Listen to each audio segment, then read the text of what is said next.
lot of club players, a lot of rec players, they'll just poach from here and go sideways. And this is a really tough volley from 15 feet away from the net. Yeah, we call this the cat and mouse game, because I'm playing the game with Bob. It's more of a mental battle. I'm assessing whatever he's doing. If he poached one time, I'm taking that into account, and I'm just playing. I'm playing the guessing game with him. And this is half the battle in doubles. You want to always keep that first volleyer guessing and doubting, and then hopefully taking his eye off the ball. And Bob's one of the best poachers in the world, and as he said, he makes a strong presence. He always moves forward, gets in my face, and takes away a lot of the court. When he's closer to me, I don't have the angles, and it makes the court look very small, and basically I can only go the alleys.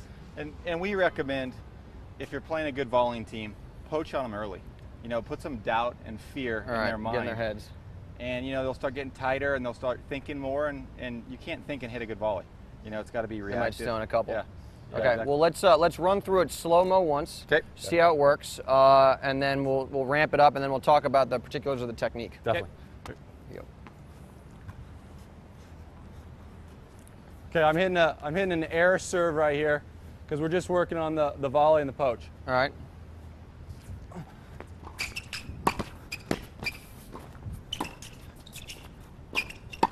You got me. Cut.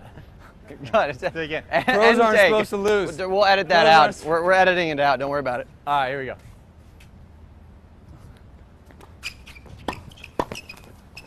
All right, so typically this is going to be a pretty short drill if the poach... If it goes well for me, yes. All right. I don't recommend trying to hit opposite hand shots either. That comes a little bit later in the course. Let's do one that works. Yeah, we'll get one.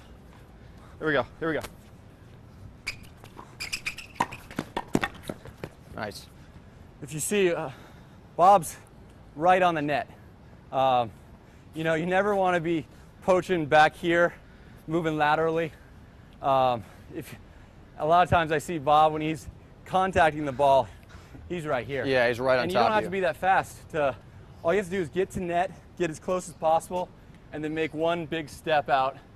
And your geometry is sick when you're right here. It's the whole court, right? I can cover, I can cover almost the whole box right here, but if I'm back here, I'm covering very little. And even at 5'8", I can cover way more here.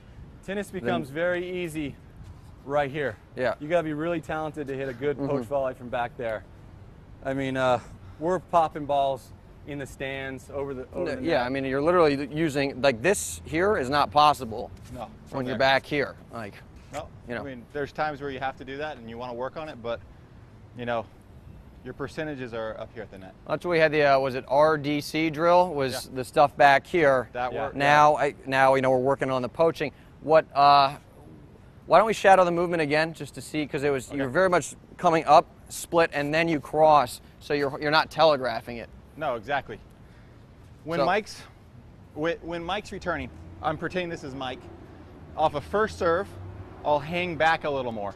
I'll be right here, just in case. I'm keeping my eye on this guy out of the corner of my eye. I'm watching him, just in case this return's not that great. I can cover the middle. I can be have a little more space to react. You're not gonna get tattooed. Not gonna get tattooed. But if I see, I'm not watching Mike return. I'm looking forward, assessing the whole situation, and if that return gets down, I'm breaking forward straight ahead so he doesn't know which way I'm going, and then right before he hits the ball, I either fake here and go here, or I cover my line, but I'm always picking a lane. I'm never really just hanging out right So you're here. never going to break forward and just stop. It's always either this or it's that. You're going one way or the other. Yeah. It's always a decisive move. You got to use your imagination when you're playing doubles.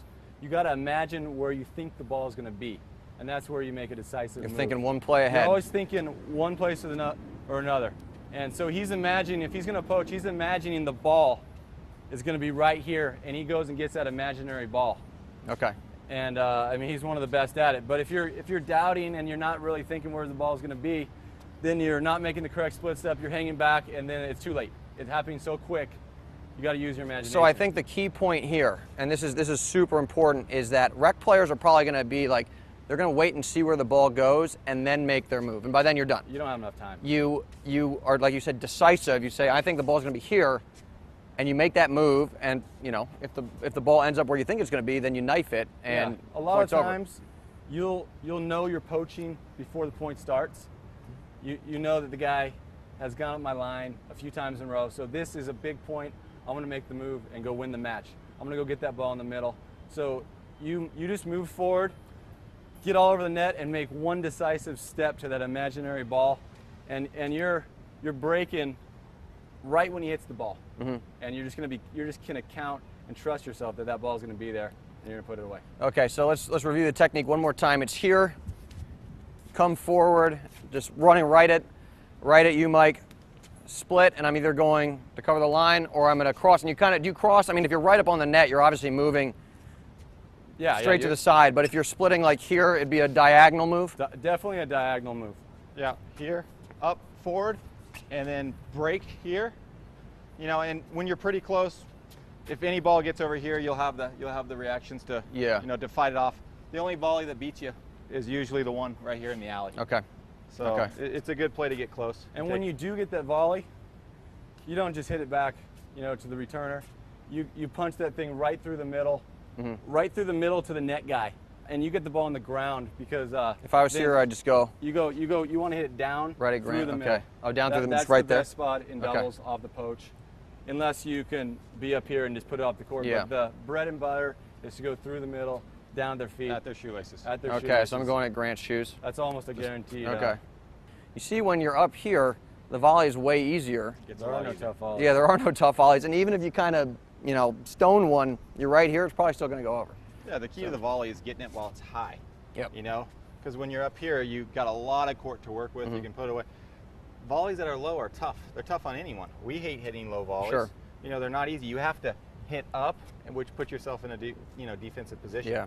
So make the volley easier by getting closer. The low volleys happen back here, and the high volleys happen up in net. Exactly.